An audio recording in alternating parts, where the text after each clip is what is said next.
Sir Keir Starmer, Your Majesty. Your Majesty. You must be utterly exhausted and nearly on your knees. But not much. Quite a grueling. But it's so yes. Anyway, you're here. I know, to say the least. And having to get to grips with everything straight away must be quite. Yes. Good day and welcome to the British Report, where today we are diving into a political manoeuvre so transparent, so desperately tactical, that you have to admire the audacity even as you witness the tragedy. The scene: a Prime Minister, barely a year into his tenure, already rumoured to be scheduling the constitutional furniture of state, to hide behind the accusation that Keir Starmer, facing what could be the most humiliating electoral verdict for a new government in living memory, is planning to use the Crown itself as a human shield against his own mutinous MPs. The King's Speech, that grand, bewigged and bejewelled centrepiece of parliamentary democracy, reportedly being wheeled out not as a launchpad for a bold new era, but as a barricade. This is not about governing, this is about survival, and it tells you everything about the profound, the cavernous weakness at the heart of this premiership. So is Sir Keir Starmer really so lost that he needs King Charles to sell him out? Let us pull back the velvet curtain. Quick, crucial favour: if you are enjoying this dose of high-stakes Westminster chess, or should we say checkers, you absolutely must subscribe and ring that notifications bell. Over 92% of you watching have not yet, and in a political landscape moving this fast, you cannot afford to miss a beat. It is free, it is instant, and it is the best way to back the channel. Thank you. Now to the tactical retreat masquerading as a state occasion, let us lay out the stark geometry of this problem. In May, the nation goes to the polls in local and devolved elections, and every projection, every whisper, every ounce of political sense suggests it will be a bloodbath for Labour. We are not talking a bad night, we are talking a historically terrible one for a government so new.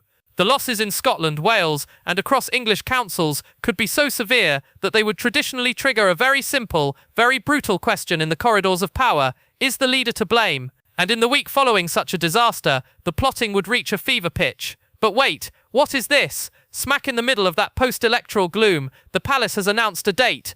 The King's Speech is scheduled. The crown jewels are coming out of the tower. The sovereign will be reading out the government's agenda.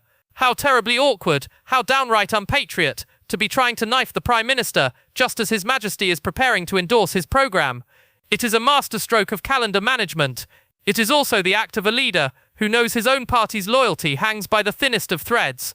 He is not using a political vision to unite them, he is using a constitutional ceremony to silence them. This is not strength, this is procedural jiggery-pokery of the highest order, and this is the core of Starmer's weakness laid bare. The hope is not that the King's Speech will be so dazzling, so inspiring, so full of revolutionary zeal that rebellious MPs will weep with joy and fall back in line. The hope is that the event itself, the pomp, the circumstance, the crown, will act as a temporary gag. It is the political equivalent of shouting, "Look, a royal," while you leg it out the back door. But what are they even gagging about? Ministers already have a rough idea of what will be in that speech, and the feedback, according to our sources, is not that a corner is about to be turned, but that the same cautious, meandering road is being extended.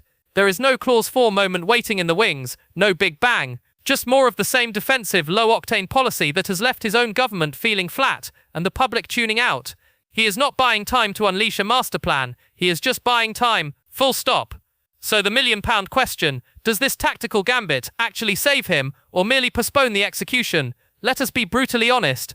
A May challenge was always unlikely, not because of loyalty, but because of baked-in expectations. The results are predicted to be awful. A surprise can fell a leader. A confirmed prediction just breeds sullen resentment. The real danger zone comes later. Westminster in summer is a strange and volatile beast. The air gets thick, the tempers shorten, and with a parliamentary recess looming, MPs have nothing to do but talk and plot. Remember, the Conservatives turned regicide into a hobbyist pursuit under sunnier skies. While Labour's rules make a formal challenge harder, the erosion of authority is a chemical process, not a procedural one. It happens in whispers over warm white wine at summer receptions. Starmer might use the King's Speech to dodge a bullet in May, only to find himself walking into a volley of them in June or July. But this leads us to the most devastating conclusion of all. Let us say the King's Speech works. Let us say the rebels stay their hand. Let us say Sir Keir saves himself. Saved for what? What does saved even mean for this Prime Minister? Does it mean a sudden miraculous resurgence of authority? The power to command his vast hollow majority to do anything remotely contentious? Not a chance. That majority is a paper army. It looks impressive on a map, but it is filled with MPs who are either deeply disappointed loyalists, the ones who backed him to win and are now baffled by his inability to govern, or transactional careerists who have already concluded he is a sinking ship and are quietly building their own life rafts. Both camps share one terrifying belief, that the public has already stopped listening. And in politics, once the audience has left the theatre, you cannot win them back by just speaking your lines louder. This is the true tragedy of the King's Speech manoeuvre. It confesses everything. It admits that the agenda itself will be unambitious because he cannot rely on his troops. It admits that the bold reforming first year has been wasted and the window for radical action is melting like butter in a pan. It admits that the primary focus is no longer transforming Britain, but simply surviving to fight an election from a slightly less disastrous position. The King's Speech, therefore, risks becoming not a launch but a limping testament to a premiership that has lost its purpose almost as soon as it began.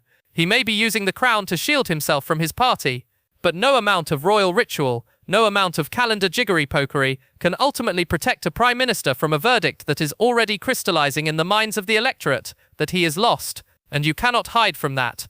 Thank you for watching.